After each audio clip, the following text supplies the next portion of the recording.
So I'm canning some tomatoes that I had in the freezer from last year. These, I cored them and just stuck them in 2-gallon baggies. Stuck them in the freezer. And so I set them out last night and I'm starting to get them going. I think I'm just going to make tomato juice. I'm not sure yet. We'll see where this day goes. So I've got all 3 of those 2-gallon baggies of tomatoes in here to simmer down, make its juice, and then I'll strain it off and we'll see what we have. So I have decided to do, out of the Ball Canning Book, a garden tomato juice blend. So I've got onions, peppers, celery, carrots, and I'm just going to simmer all of this together and make something kind of similar to a V8 juice. We'll see. You can add this to soups, stews, chili to give it some extra flavor, or you could just drink it. So that's where we're at in the canning of the last year's tomatoes out of the freezer. So here's where I am with the tomato juice. I've had it all simmered down, and now I'm starting to strain it through a strainer. There's all my juice, and discarding the remnants of the tomatoes and the bell peppers and onions and all of that stuff. So I'm just taking it with a measuring cup, pouring it into the strainer. And this is my least favorite part. I have a food mill, but it's so old and it's put away, and I didn't feel like digging it out and washing everything up. So I'm just doing it this way. A little bit more elbow grease. Run it through the strainer.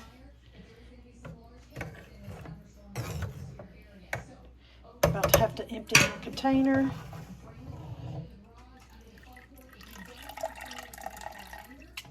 So there we are.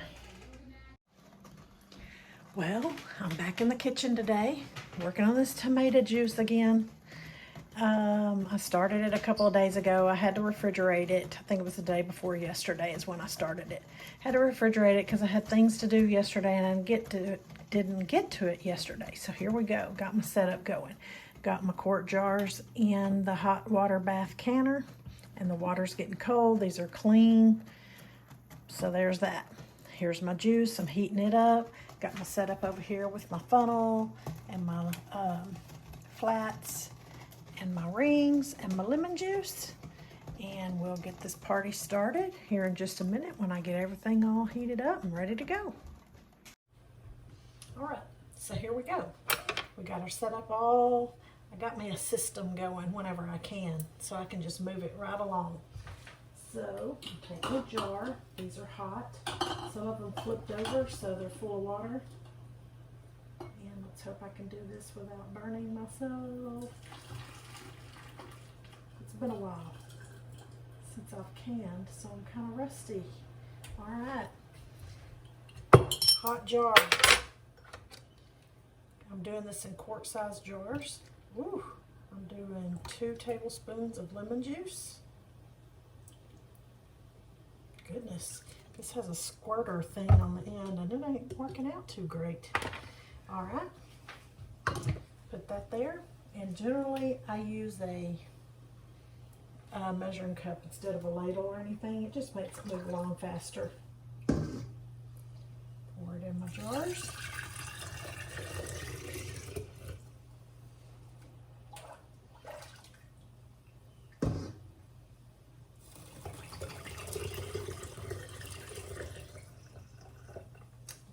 More. I warmed up 7 jars because I just really wasn't sure how far this would go, but we'll see where that carries us. There we go with that. Here we go with that. Wipe our rim down with lemon juice. Get us a lid. It's in hot water. Here's the syringe. Put it on there. And I'm ready to roll. Let's see if I can pick it up. Yeah. So we're gonna put it in here. I always try to do them like this side and then this side. So let's do one more.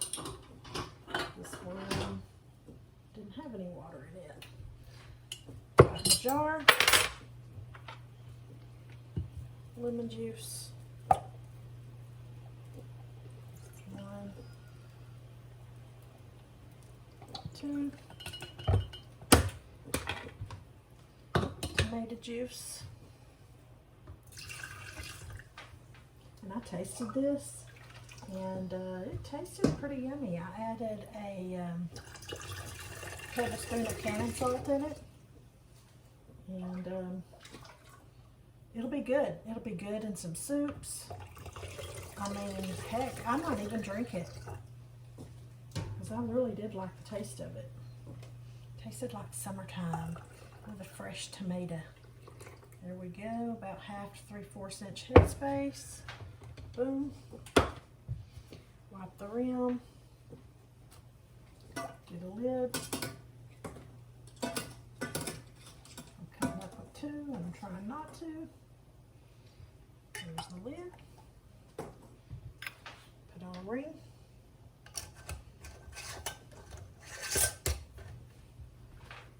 And place it on the opposite side so it's even and you don't have a lot of flipping around and stuff. So there we go. So here we have a whole canner full. It worked out perfect. I got a canner and enough to save to have a little drink of it. So let's see if I can put this down in here without it overflowing. I might have filled it up too much, but all the jars have to be covered. Oh, it's gonna be so close. Should I let it down? Should I let it down? Because once I let it down, I can't pull it back up. I think I'm gonna have to get some of the water out of here before I let those down in there. And I can already tell that one of my jars busted, because look, I feel like it's this one right here. So I'm gonna try to probably take it out if I can. I don't know what I'm gonna do with it. I haven't had this happen very often, so I don't know, but we'll see what happens. All right, sorry, I know I'm shaky. This my setup is going crazy, but yes, I had the complete, oh, that's hot, bottom of this jar came out. So it's all in my canning water, but you can continue to can because the other ones, you know, they'll be okay. Took some of the water out along with this jar that busted, and so we'll see.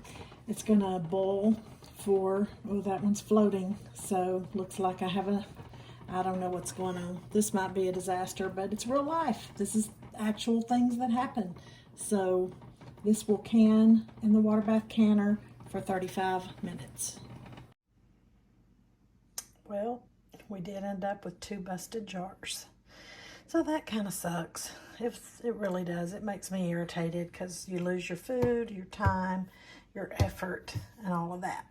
So anyway, we got 1 little pint jar, and we'll just probably refrigerate that and drink it. A bunch of dirty canning water, and 5 quart jars of tomato juice that will now have to be washed real good once they cool down. All of them sealed, so that's good. And so that's that. How to can tomato juice.